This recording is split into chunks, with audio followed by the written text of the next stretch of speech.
magsabi ng huwag. Isang pinuno na nangako ng independensya at inakay tayo sa kasawian.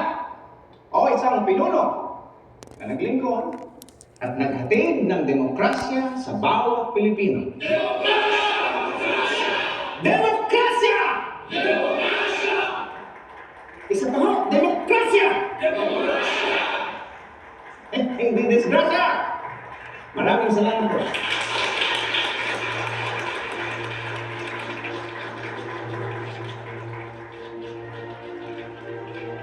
Ano nangyari? Tinanggal na nila ang pension. Nasabi ko din naman. Tinanggal yung ano? Kung makatranslate pa, akala mo dalawa lang tumatakbo sa eleksyon. Anong gusto mo? Tayong punteriyahin mo.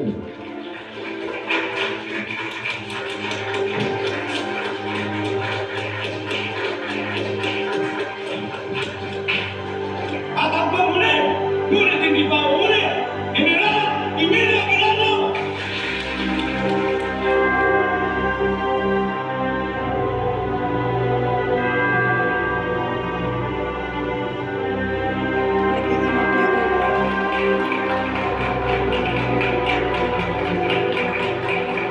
Pero ano sila?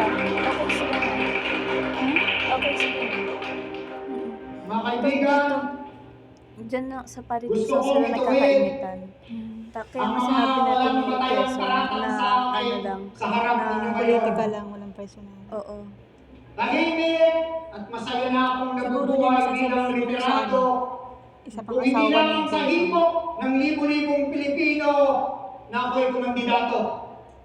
Para sa akin, ito ay isang tungkulin at hindi pagkaganit sa kapangyarihan.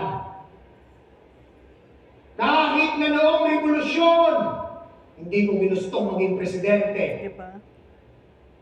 Nagkalat ako ng mga pulyetong nagsasaad kung bakit ako hindi karapat-dapat maging presidente.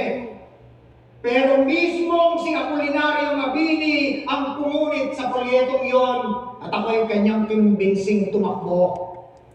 Walang katotohanan ang mga akusasyon na gusto ko lamang daw ng kapangyarihan. Wala nang ipatupad ang Jones Law. Nasaksihan natin ang isang gobyernong aligaga sa pamumulitika habang nagdurusa ang libo-libo nating mga kababayan. Tahimik na nakatanghod ang ating mga pinuno sa kanilang amo. At ano ang kapalit nito? Ang kanilang nagtataba ang pensyon at pork barrel. Ayan, ayan na. Ayan na yung babae, te. Sino yan? Yung isa pang asawa ni Quezon.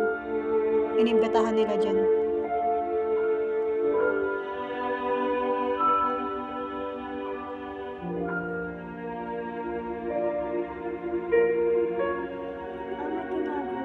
Oo.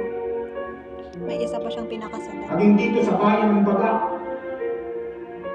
may ilang taong nagdusa, dala ng kapritsyo ng ilan nating opisyal sa gobyerno. Yes.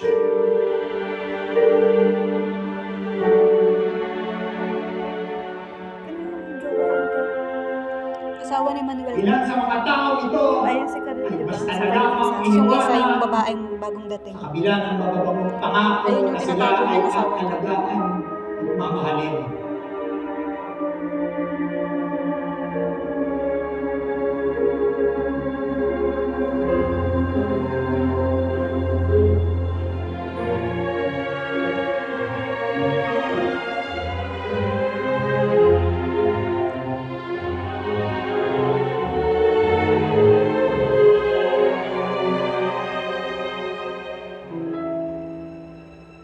Si Mian, unang asawa ni Quezon.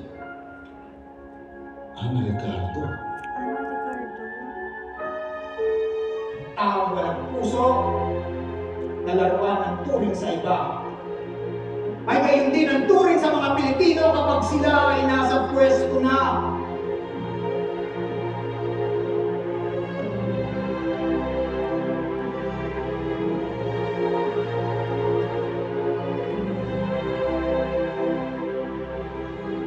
sino ngayon ang galit sa kapangyarihan. Ito ba ang nais nating mamuno sa ating bansa? Iniwan ko siya. Iniwan ko siya sa gubat at hindi ako nagsisisi. Itiwan mo ako!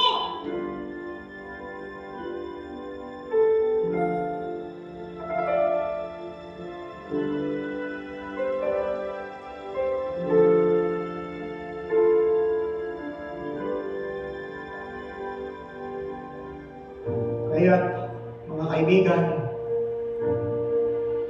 gusto kong tawagin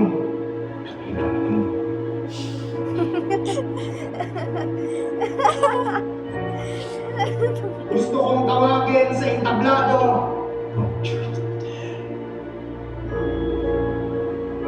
Sa ano? Pinapawisan siya. Go Expo. gusto kong tawagin sa entablado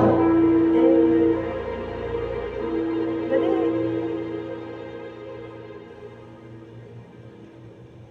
si Gobernador Aquino.